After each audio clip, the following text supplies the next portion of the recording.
배워서 남주는 지호학사의 오디오북에 오신 것을 환영합니다. 이 내용은 지호학사 최동곤 작가의 공자왈, 알아야 면장을 하지를 오디오북 형식으로 재구성한 것입니다. 오늘은 중국 고대사의 사망 오제 중에서 오제 부분을 알아보겠습니다. 사마천의 사기에 따르면 황제는 신농씨의 후예입니다.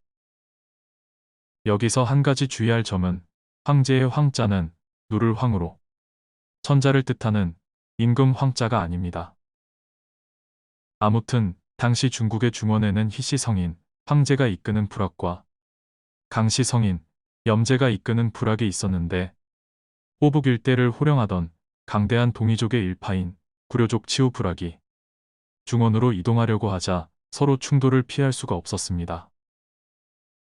신화에 따르면 치우는 짐승의 몸을 하고서 말을 하는 무서운 인물로 묘사되었는데 특히 머리에는 뿔이 2개가 났다고 합니다. 이는 문화사적으로 해석하면 투구를 쓰고 갑옷으로 무장한 것을 의미합니다. 강력한 침입자를 맞아 황제는 염제 불학과 연합하여 치우 불학에 대항했지만 연전연패를 했습니다. 무려 52차에 걸친 격전 끝에 겨우 탕록 전투에서 치우를 격파했는데 이때도 정면승부로 치우를 이긴 것이 아니라 자욱한 안개 속에 갇힌 치우 부대를 공략해서 이긴 것이었습니다. 그럼 한치 앞도 안 보이는 안개 속에서 어떻게 황제는 방향을 잡고 치우를 이길 수 있었을까요? 그것은 황제가 나침반의 원형인 지남철을 이용했기 때문이었습니다. 황제가 치우를 겨우 이겼다는 것은 무력 위주의 기마민족에 대한 문화 수준이 높은 농경민족의 최종적인 승리를 뜻한다고 볼 수 있습니다. 이후 황제 불학과 염제 불학은 중원의 주도권을 놓고 다시 대립하게 되었고 이 마지막 승부에서 황제가 승리하여 제후들로부터 하늘의 자손이라는 뜻의 천자로 받들어지게 되었습니다. 이때부터 중국인들은 황제를 그들의 조상으로 받들었고 스스로를 황제의 자손이라고 불렀습니다. 도교를 흔히 황노사상이라고도 하는데 여기서 황노의 황은 황제를 뜻하고 노는 노자를 의미합니다. 도교가 굳이 자신들의 사상적인 시조에 황제를 포함시킨 것은 그만큼 황제의 후광을 이용하겠다는 의도가 포함된 것으로 해석할 수 있습니다. 한편 사마천의 사기에는 전욱을 황제의 손자이며 창희의 아들로서 아들은 곤, 손자는 하나라의 시조인 우왕이라고 합니다. 곤과 우왕에 대해서는 뒤에 또 다시 등장하므로 그때 자세한 설명을 하겠습니다. 그는 나라를 일으킨 곳의 이름을 따서 고양시라고도 했는데 그래서 전욱 고양으로도 불립니다. 천하를 잘 다스려 명군으로서 이름이 높았으며 전국시대의 진나라나 초나라는 모두 전욱을 자기들의 원조로 섬겼습니다. 그리고 제국은 자신의 근거지 지명을 따서 제국 고신이라고도 불리며 전욱의 뒤를 이어 임금 자리에 올랐습니다. 황제의 증손자이며 일설에는 전욱의 동생이라고도 하는데 상나라의 시조, 탕왕의 조상으로 알려져 있습니다. 아내인 희화와의 사이에서 남자 자식인 해 10개가 있고 또 다른 아내 상희와의 사이에서 여자 자식인 달 12개가 있었다고 합니다. 이 이야기는 십간십이지 또는 천간지지의 원시적인 형태로 해석할 수 있습니다. 특히 제국의 뒤를 따르는 요순 시대에 천문과 역법을 다스리고 주관하던 관직의 이름이 희화였음은 이런 해석에 더욱 힘을 실어준다고 할 수 있습니다. 한편 또 다른 부인인 진봉 씨의 딸과의 사이에 자식으로 요가 있으니 그가 바로 성군의 대명사 요임금입니다. 흔히 요임금으로 불리는 제요는 중국의 건국신화 속 군주로서 다음 대의 군주인 순과 함께 요순시대라 하여 태평성대와 성군의 대명사로 일컬어집니다. 요순을 최고의 성군 위치로 올려놓은 사람은 다름 아닌 공자입니다.